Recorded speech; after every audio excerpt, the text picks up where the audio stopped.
Price த Lord. ரொம்ப நாளாச்சு video போட்டு. அப்போ இனிமேல் திரும்பி உங்களுக்கு வீடியோ போட்டுக்கிட்டே இருப்போம். ஒரு உண்மை கதையை நான் சொல்லி உங்களுக்கு ஆரம்பிக்கிறேன். அது உண்மையாக அமெரிக்கா நாட்டில் நடந்த கதை. இது கதையில் இது நிகழ்வு. இது என்னென்னா, ஒரு பையன் அந்த அமெரிக்காவில் பாட்டி வீட்டுக்கு போகிறதுக்காக போயிட்டு இருந்திருக்கிறாப்புல. போக போக அந்த பையனுக்கு மயக்கம் வந்துருச்சு. போய் ஒரு வீட்டுக்கு கதவை தட்டி எனக்கு கொஞ்சம் தண்ணி கொடுங்கன்னு கேட்டிருக்காங்க. அந்த அம்மா கூப்பிட்டு உள்ளார உட்கார வச்சு பசி மயக்கத்தோடு இருக்கிறாப்புலன்ட்டு ஒரு டம்ளர் பால் கொடுத்துருக்குறாங்க. நீ பால் குடிச்சிட்டு உட்காந்துருப்பா, ஒரு 5 நிமிஷத்துல நான் சாப்பாடு செஞ்சு சாப்பிட்டுட்டு நீ போ. இல்லைங்கம்மா எனக்கு பால் மட்டும் போதுன்னு குடிச்சிட்டு அவரு போயிட்டாருங்க. அந்த நாட்டில் ஒரு கொடினமான வியாதி வந்திருக்கு.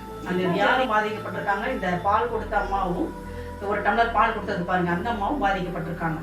அவங்களும் அந்த பெரிய ஹாஸ்பிட்டலில் சேர்ந்து சுகம் அடைஞ்சிட்டாங்க. சுகம் அடைஞ்சி வர அன்னைக்கு பார்த்தீங்கன்னா பில் கட்டணுமே. அதுக்கு அந்த அம்மா ரொம்ப மனசு கஷ்டப்பட்டாங்க. நம்ம கையில் வர காசு இல்லையே, பில்லு எப்படா கட்டுறதுன்ட்டு இன்னும் கொஞ்ச நேரத்தில் பில்லு வரப்போதேன்னு நினச்சிட்டு இருந்தாங்க. அப்போ ஒரு பில்லு ஒன்று அந்த அம்மாட்ட கொடுத்தாங்களாம். என்னன்னு கொடுத்தாங்களா, நீங்கள் பில்லு கட்டியாச்சு, உங்கள் பணம் முழுவதும் கட்டப்பட்டது அப்படின்னு. அப்போ அந்த அம்மா யோசித்தாங்க, நம்ம கொடுக்கவே இல்லையே, எப்படி சொல்கிறாங்கன்ட்டு இந்த அம்மா போய் அவங்க இந்த பில்லெல்லாம் கொடுப்பாங்க இல்லைங்களா, அவங்கள்ட்டே போய் கேட்டிருக்காங்க. அப்போ அவங்க சொன்னாங்களா, டாக்டரே வந்துட்டாராம்.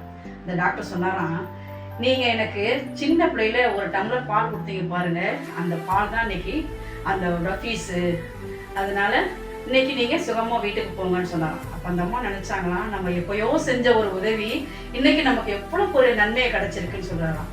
நினச்சிக்கிட்டாங்களாம். நான் என்ன சொல்ல வரேன்னா, சின்ன வயசுலேருந்தே பிள்ளைகளுக்கு நன்மையான காரியங்களை நன்மையான சொல்லி கொடுங்க.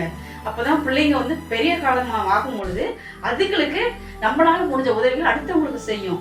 இப்போ பிள்ளைங்க சர்ச்சுக்கு போகிறாங்க, போகும்போது ஒரு காணிக்கை போடணுங்கிற பழக்கத்தை பெற்றோர்களாகிய நாம தான் பிள்ளைகளுக்கு கற்றுக் கொடுக்கணும். இந்த 1 ரூபா 2 ரூபால போடக்கூட சொல்லாதீங்க.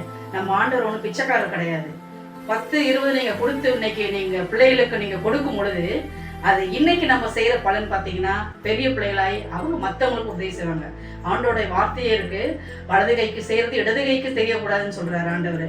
அப்படி இருக்கும்போது நம்ம சின்ன பிள்ளையிலேருந்தே நம்ம விதைக்கிற விதைக்கான அறுவடை அது பெருசாகும் தான் நமக்கு தெரியும்.